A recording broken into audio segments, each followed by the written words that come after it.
Hi students, Mr. Metelsky here, and today's video will focus on proving that three sides of a triangle form a right triangle. So the directions of the problem will usually say use the Pythagorean theorem to prove that the three sides of a triangle are the three sides of a right triangle, and show our work. Well, I'm hoping that you remember that our Pythagorean theorem is a squared plus b squared equals c squared. Now, you also have to remember that c is the longest side. So if we look at these three numbers, we have 7, 3 root 23, and 16. Well, I know 16 is bigger than 7, but I don't really know the value of 3 root 23 off the top of my head. I could estimate it, but I'm going to use my calculator and type in 3 times the square root of 23.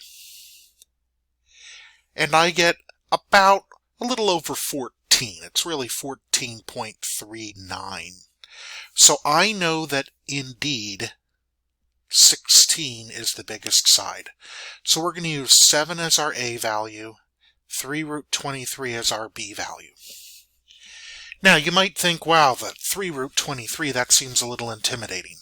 Well, that's why we're doing this. We're going to go through it together and we'll make sure we understand it hopefully by the end. So what we're going to do is we're going to plug in everything. And wherever we plug something in, we're going to use parentheses. I just think that that's good practice.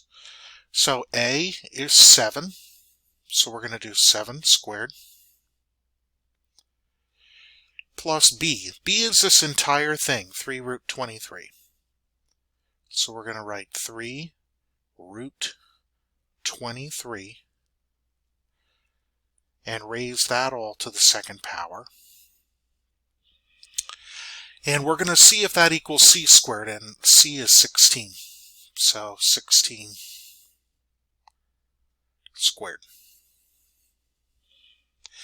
Now, sometimes you might see, and I oftentimes like to do this, because we don't know that they're equal, sometimes I put in a little question mark right above the equal sign, just to show that, hey, we don't really know if this is equal or not yet. Well, if I look at this, if you're like me, you just want to do the easy parts first, get those out of the way. I know that 7 squared, that's 49. That's not bad. And I know that 16 squared is 256. So I'm going to have 49 plus something equals 256, hopefully.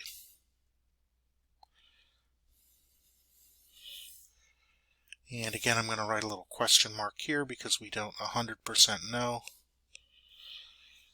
if that's equal. Now, here's the part where we need to do a little side work. The 3 root 23 squared. You need to remember that that 2 really means that we're multiplying 3 root 23 by itself. Really, it's going to be this, 3 root 23 times 3 root 23.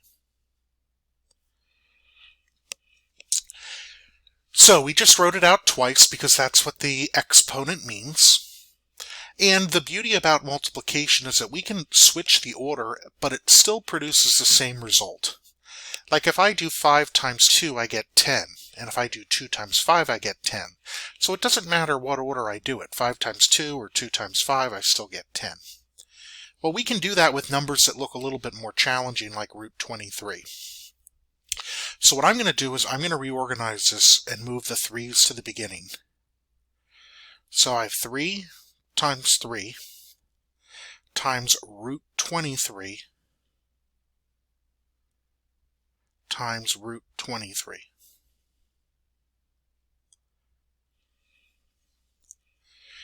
Well, again, if we attack this by doing the easier part first, in my opinion, 3 times 3, that's not bad. I know that that's 9. And here's where we need to know a particular property about square roots. When you multiply a square root by the same exact square root, so root 23 times root 23, you actually get the number inside, which is just 23. So root 23 times root 23 is 23. And then we can do 9 times 23 to get 207.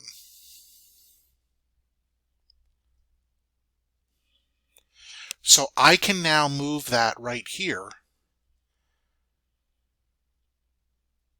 207, in my formula. So that's something that you want to wrap your head around. When you multiply the same square root by itself, you get that number. Just to prove my point here, let's say if you do root 5 times root 5.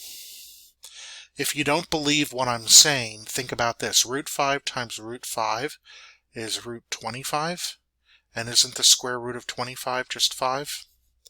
So when you multiply the same square root by itself, you just get the number inside the root.